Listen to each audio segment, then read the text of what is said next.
Humanoids from the Deep, released by Roger Corman's New World Pictures in 1980 and released in Europe and Japan, titled as Monster.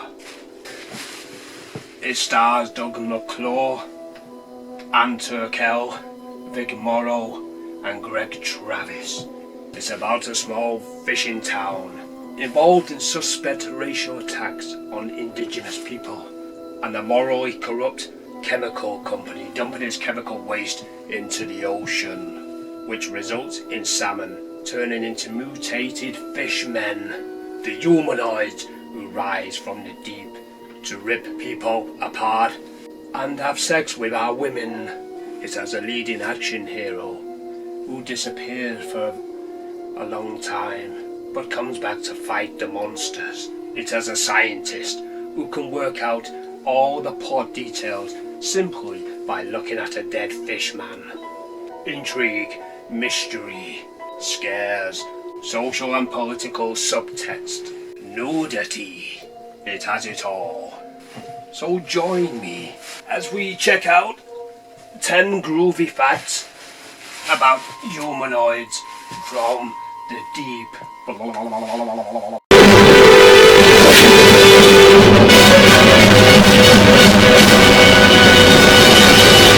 Groovy. 10 groovy facts about humanoids from the deep. Hey honey, wanna see my woodpecker? Number 1. The Jaws influence. Jaws, which came out in 1975, was such a huge worldwide blockbuster success. Its claim to make you afraid to go into the water was well earned. I was afraid to go into the bath. This set producers' ears pinging, and many tried to cash in on Jaws' wet coattails, with movies set in the deep and the horrors that lurk there, with such movies as Piranha, Alligator, Orca, Blood Beach and many more. The similarities between Jaws and Humanoids from the Deep are obvious. In Jaws we see our protagonist Chief Brody investigating a spate of shark attacks and tries to warn the town, but the warnings fall on deaf ears as the town prepares for the economy boosting 4th of July celebrations, because after all, money is more important than human life, right? Now replace Chief Brody with all-round do-gooder Jim Hill, played by Doug McClure, who also investigates a spate of sea creature related attacks and tries to get an upcoming economy boosting carnival stopped, but damn it, nobody will listen. People are going to die. Get out of the water. It's not safe. As far as I'm aware, the great white shark did not fondle any of the victims in Jaws, so admittedly the similarities end there. The soundtrack is also inspired by Jaws, as a then young James Horner, just starting out, listened to the Jaws soundtrack and used elements such as repetitive slow building beats that would build and build until a tempo change to indicate the foreboding wait was over. You're now watching the humanoids attack. Jaws, you have a lot to answer for.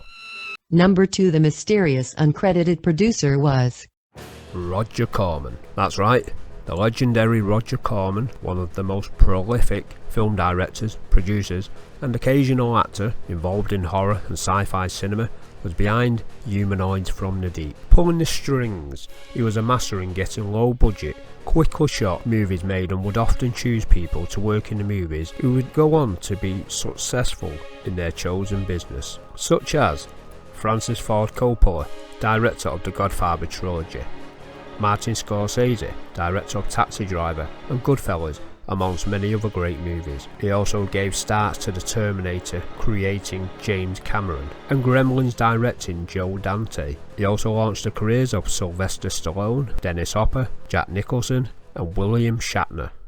You know why William's girlfriend left her? Because William Shatner. Corman was well known for making B-movie, exploitative, belief-suspending, corny but often entertaining films, like the subgenre of nurse pictures, private duty nurses, night call nurses, candy stripe nurses, which feature nurses involved in sex plots and lots of booby showing. There are also the women's caged up subgenre of movies which had women in prison for various plot reasons and more boobies. X-Ray, the Man with the X-Ray Eyes, The Fall of the House of Usher, Death Race 2000, the Cannonball Run franchise, Piranha, and hundreds of other movies, classic and not so classic, all had Corman's touch applied to them. You kinda knew what to expect with a Roger Corman production. It was in 1970 he started the independent movie production company New World Pictures, which eventually decided to make Humanoids from the Deep in 1979. He was uncredited as producer of the movie, which was unusual, but I suspect I know why, which I will go into later. Number 3. James Horner composed the soundtrack. The soundtrack is one of the things many people agree is one of the highlights of the movie. James Horner had composed the music for the 1979 Roger Corman produced Lady in Red movie. Corman was so impressed with Horner's score, he hired him to create the soundtrack for Humanoids of the Deep. Then, just a young 26-year-old man, still learning his trade, he took the job knowing you don't get paid much for working on a Roger Corman movie, but it was a great experience for James Horner, who learnt a lot of tricks and techniques on how to get the best out of Peanuts paying budget. Given a total of $4,000, Horner would write himself checks in the company's name.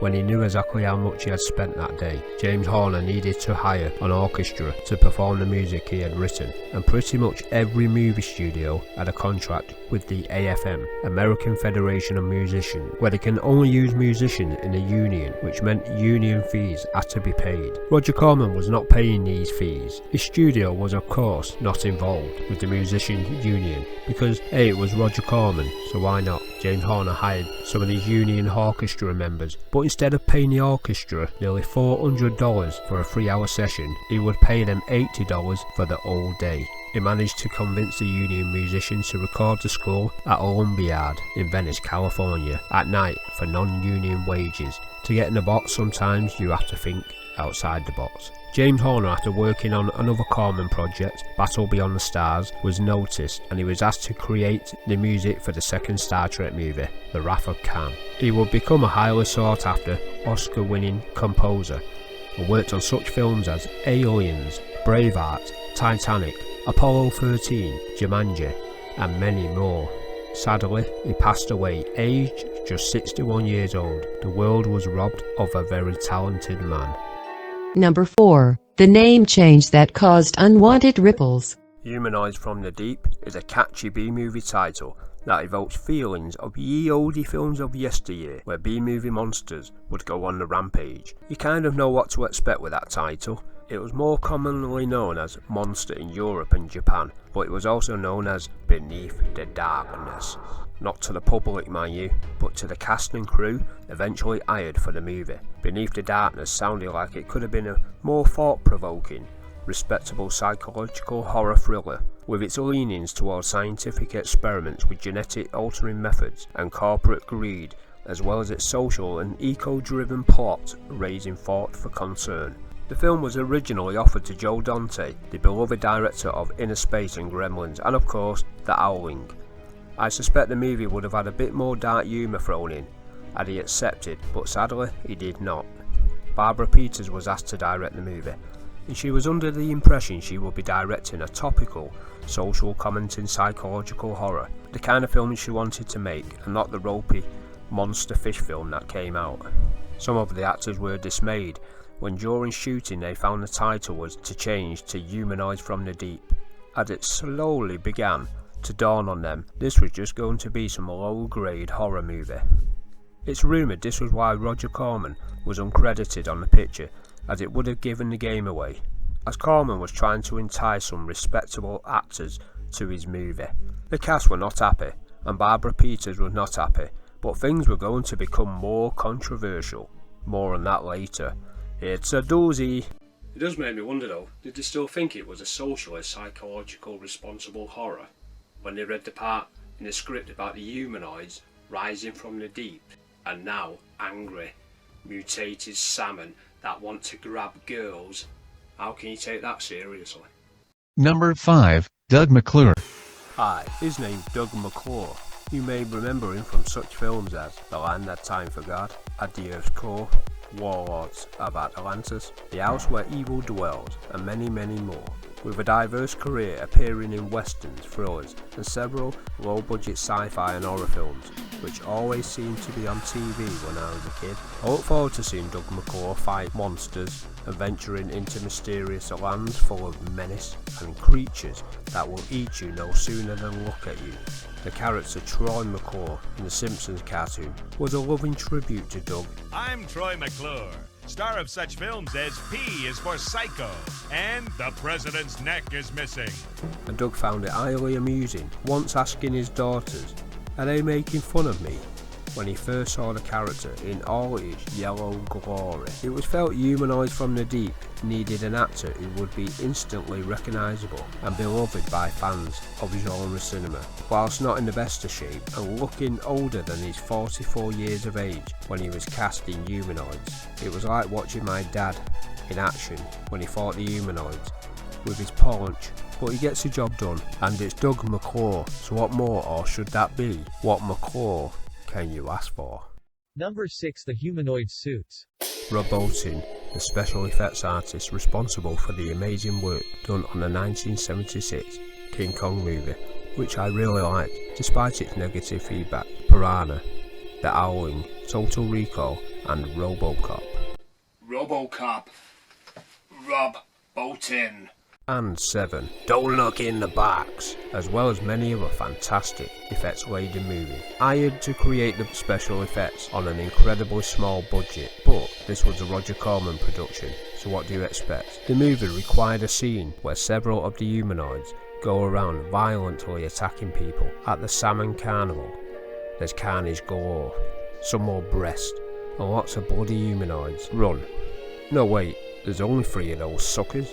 The budget only allowed for 3 humanoid suits to be made, which were wetsuits, which then had the fishy body parts individually sewn onto the wetsuits. Only one of the suits actually worked. This was the one used in several shots in different locations to make it seem like there was more humanoids. You never see more than 3 humanoids together in one scene, but with clever editing by Mark Goldblatt, it was made to look like there were several, especially during the Carnival Carney. Rob Bottin and 2 of his special effects students played the monstrous humanoids when they were required to attack nude women in some scenes. The members inside the suits could not see, so would fumble about like a horny blind teenager on a first date and hope they would grab whatever they were asked to grab.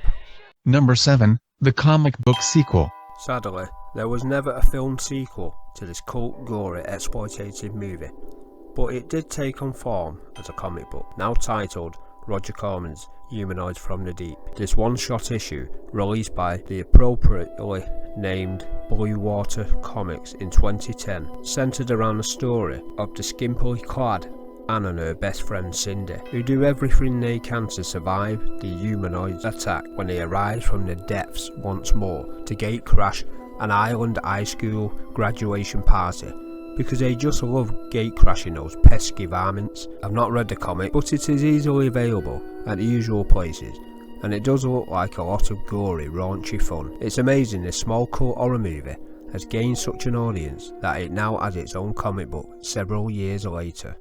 Number 8. The remake.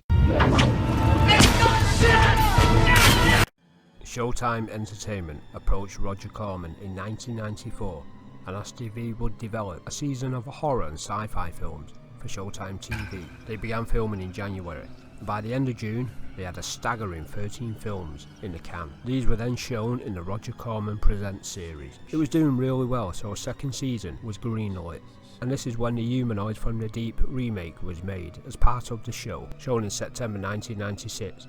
The plot revolves around the military attempting to create the perfect amphibian soldier, Fishman to you and me, by using death row inmates. The mutilated inmates escape. There's also another subplot about humanoid attacks being covered up and chemical waste, no doubt of the mutating kind, being dumped in the ocean. The mating plot line, for it had to have one, otherwise we'd be lost, as the inmates kidnapping women in the hope of making fish babies. Does this experimental chemical crap make you horny? I must be covered in the stuff.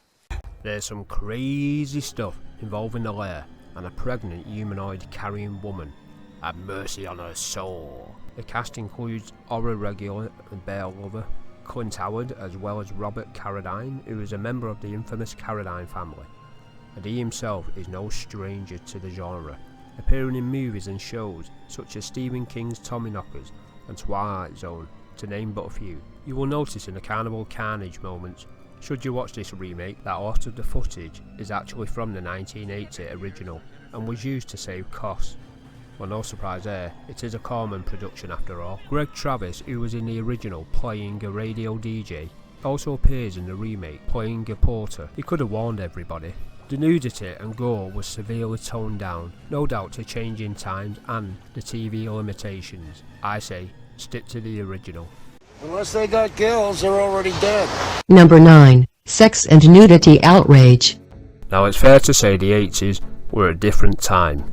There are many films, especially horror, that mixed horror and sex. It was twisted, exploitative, and raised curiosity, as we freely, without consequence, could go to places that intrigued us, but we would never dare in real life. Roger Corman movies were full of this, and they attracted certain moviegoers. I would often venture into the video shop and gaze upon these fantastic covers, teasing sexploits and monsters, and I'd be excited and curious to see what they entailed. So Corman told director Barbara Peters that the movie must include some gore and these half-man half-fish monsters rising out of the sea to, in his own words, rape women. Barbara Peters was not only on board with these stipulations, so shot some fantastic death scenes, but when Corman viewed her humanoid sex attack scenes, he was furious, as she shot them so they happened in shadow form or off camera. Unbeknown to Barbara Peters, Corman hired second unit director James Spardelata to film some extra sex scenes with the humanoids, going at it with several nude women. These were then inserted into the movie without the cast or crew's knowledge. Actress Cindy Weintraub, who played the character Carol Hill, was asked if she would do a nude shower scene. She told them she doesn't do nudity, so Corman hired a body double, who showered in the nude for the required scene, and with careful editing it would appear it was Cindy Weintraub. Cindy Weintraub had no idea the scene existed until she saw the movie, to the shock and dismay of some of the cast and crew, most notably director Barbara Peters and lead actress Anne Turkel. They were stunned to see the title change from Beneath the Darkness to Humanoids from the Deep, as well as several scenes showing scantily clad women being sexually assaulted by fishmen and copious amounts of naked breasts. Peters was furious and demanded her name be taken off the film, as this was not what she signed up for, but it was refused. Her name stayed upon the film. Anne Turkel was horrified and publicly denounced the movie, even so far as going onto the talk show circuit to show her disgust at the hidden exploitative moments put into the movie without their knowledge. This no doubt helped put the movie into the public eye with its controversial headline grabbing fish going 50 shades of green on women. The film was a sizable success for Corman. Where do you stand on these scenes? Are they shameful? Should they never have seen the light of day? I grew up in the 80s, so to me, this seems the norm. Yet when I watched it recently, I was a little bit shocked, because I was thinking you probably wouldn't see this sort of movie nowadays. It's of its time, and dare I say it, it's actually more entertaining because of it. It's so absurd, it cannot be taken seriously. Number 10. The Alien Ripoff. There's a disturbing or funny scene, depending on how you look at it, of a woman who's been impregnated by a humanoid and gives birth in an extremely violent way to a humanoid baby. Oh, look how cute it is. Many said it was clearly a rip-off of the alien chestburster moment in Alien, released a year before. Roger Corman didn't think so. Corman approached Rob Bottin to tell him about the great idea he had for a scene where the creature bursts out of a woman's stomach. Rob Bottin thought he was taking the mick, as he clearly knew it was ripping Alien off. Roger Corman insisted he'd never seen the film and told Bottin to come to his house, where they were going to shoot in his garage. Corman dragged furniture out of the garage and set up the shot. Rob Bottin was at first annoyed at the seemingly amateur setup, but eventually saw the funny side as he prepared the special effects for a scene of a woman giving birth to a fishy puppet in a garage while surrounded by furniture strewn across the garden. And whilst it's a memorable moment, it's also unintentionally funny, but suits the film down to a T.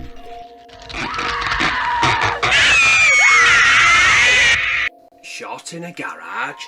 That's crazy. Well, that was 10 groovy facts about humanoids from the deep. Fun, sleazy, gory, silly yet thematically important movie that deserves its cult following. And if you've not seen it, then grab a beer or 50 and put on a bikini and enjoy. Goodbye. Humanoid. Humanoid from the deep. Humanoid. Humanoid from the deep. Yo yo yo yo yo yo yo yo yo yo yo yo yo yo yo yo yo yo. Humanoid from the deep now. Humanoid. Yes, it's very deep. Humanoid. It's very deep now. Humanoid. Ooh, I'm very deep. Deep de de de deep. Deep de de de deep. Deep de deep. Baby dee dee dee doo. Deep de de de deep. Bobby dee boop. Deep dee dee dee doo. Humanoid.